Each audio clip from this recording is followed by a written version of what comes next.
Scooty वाली बहू। रचना पूरे कानपुर में अपनी स्कूटी लेकर दौड़ती भागती। वो छोटे छोटे काम के लिए भी स्कूटी निकाल लेती। अरे क्या है रचना, बगल वाली दुकान तक ही तो जाना है। अरे अभी स्कूटी में एक एक्सीलेटर देगी तो स्कूटी दुकान पहुंच जाएगी। अरे ऐसी ही ले आना बेटा। लोग क्या कहेंगे माँ कि इनके घर में 1 किलो चीनी आती है। समझो माँ, मैं धीरे से चीनी लेकर डिक्की में रख लूंगी और घर के अंदर दे दूंगी, किसी को पता भी नहीं चलेगा। देख बेटा, वो तो पापा की तनख्वाह देर से आ रही है तभी, नहीं तो हम एक ही बार में राशन भर लेते हैं ना। वैसे भी रचना, हम किसी को दिखाने के लिए तो नहीं जीते हैं।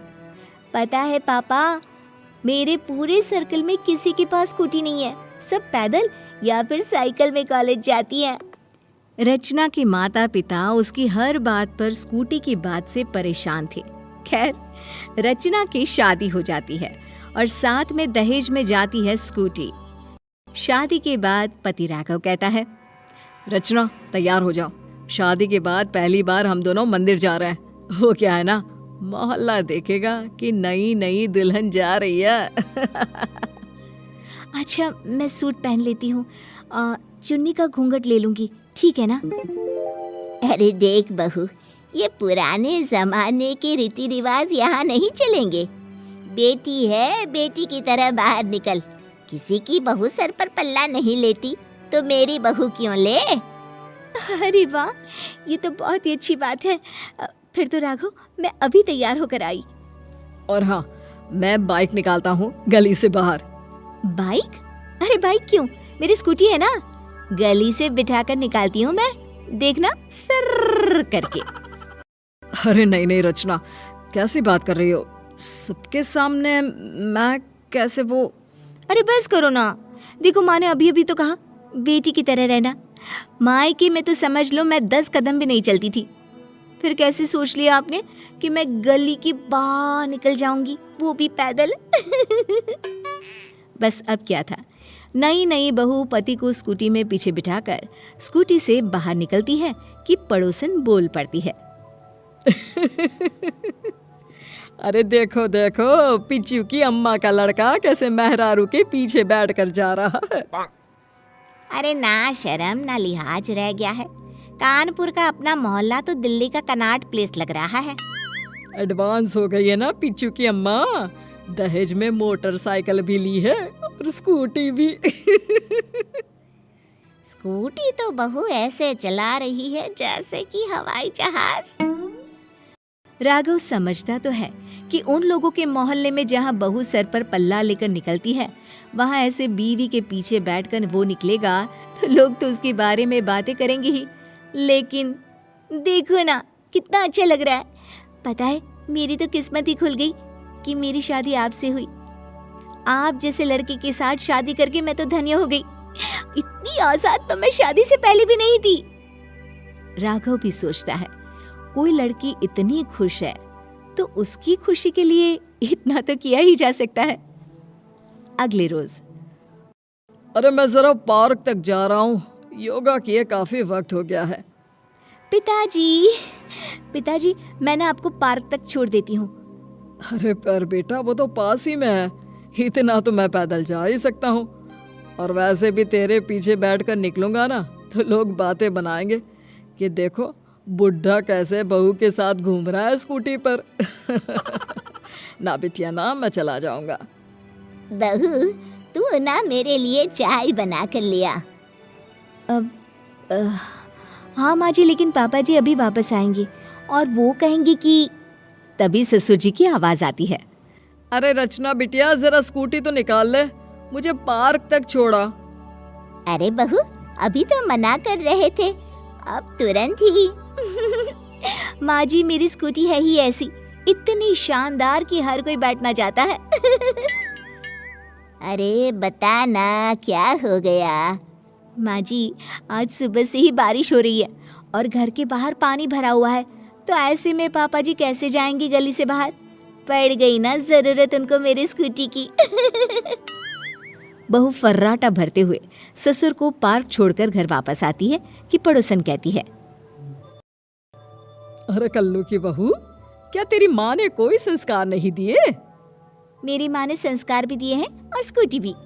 अरे दिख रहा है कैसे बेशर्म की तरह बहू होकर भी पूरी सड़क पर घूमती रहती है। शर्म नहीं आती क्या? नहीं आती। और जब मेरे ससुराल वालों को कोई समस्या नहीं है तो आप कौन होती है? हाँ, हाय रे, लंबी जबान भी इतनी। अरे मजाल है तेरी कि मोहल्ले में कांता से पंगा ले ले। सुन, आज के बाद तू ये स्कूटी चलती ना दिखे, मोहल्ले की बहुओं को खराब कर देगी। बढ़िया ये स्कूटी वाली। अगले रोज रचना अपनी स्कूटी निकाल रही होती है कि माँ जी। रचना रो रही होती है कि सास बाहर आ जाती है। अरे क्या हो गया बहू, क्यों रो रही है? माँ जी, किसी ने मेरी स्कूटी का टायर पंचर कर दिया, उसका शीशा तोड़ दिया और देखिए कैसे पूरी स्कूटी में स्क्रैच लगा दिया है। अरे रो मत बहू, मैं अभी राघव को बोलती हूँ, वो ठीक करा कर ले आएगा। लेकिन माँ जी, ये तो किसी ने जानबूझकर किया है ना, मेरी स्कूटी। पता है माँ जी, मैं कितना संभाल कर रखती हूँ इसे, बहुत प्यार करती हूँ इसे। अरे रो मत बहू, कोई बात नहीं, देख अभी ठीक हो जाएगी तेरी स्कूटी। लेकिन ऐसा कर कौन सकता है? मोहल्ले में किसी से लड़ाई हुई है क्या? रचना को कांता की बात याद आती है। हाँ माँ जी, वो कांता। हे भगवान, उसे कोई जवाब तो नहीं दिया ना तूने? बड़ी ही तेज महिला है, उससे कभी जबान मत लड़ाना। जबान? माँ जी, मैंने तो उसे ठीक कर दिया। तभी वहाँ राघव आ जाता है। हाँ, और उसने तुम्हारी स्कूटी बिगाड़ दी। ये काम उसी का है माँ, कल इसकी लड़ाई उससे हुई थी। ये काम उसी का हो सकता है, लेकिन क्या कर सकते हैं? अब मोहल्ले में कोई बहू स्कूटी नहीं चलाती ना, तो उसे जलन हो रही होगी। बहू जो कि अपनी स्कूटी से बहुत प्यार करती थी, वो स्कूटी को टूटा फूटा देखकर दुखी हो जाती है। माँ, मैं जाकर स्कूटी ठीक करवा कर लाता हूँ, लेकिन फिर इसे घर के अंदर ही खड़ा कर देंगे। देखा, अब ये स्कूटी सड़क पर निकली तो इस स्कूटी की खैर नहीं। बड़ी आई। नहीं नहीं, मेरी स्कूटी मत तोड़ना, मैं कभी नहीं चलाऊंगी, इसे मैं कल ही मायके में रख दूंगी। लेकिन उसी रात कांता रचना के घर का दरवाजा आधी रात को खटखटाती है। अरे कोई है? अरे कल्लू की माँ, मेरी बहू के पेट में दर्द हो रहा है, कोई उसे डॉक्टर के पास ले चलो ना। चाची, वैसे तो आपके कर्म ऐसे है नहीं कि हम आपकी मदद करें, लेकिन कोई ना, चलिए मैं मोटरसाइकिल निकालता हूँ। अरे नहीं नहीं, मेरी बहू किसी गैर मर्द के साथ नहीं जाएगी। तभी वहाँ रचना आ जाती है।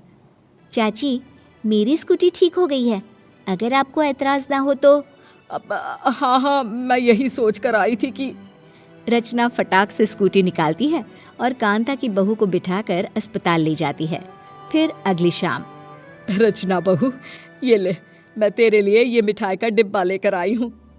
मुझे माफ कर दे बहू, मैं समझ चुकी हूँ कि बहू और बेटे में कोई फर्क नहीं होता। तो इसी बात पर चले गोलगप्पे खाने? हाँ, लेकिन तेरी स्कूटी पर बैठकर। हाँ।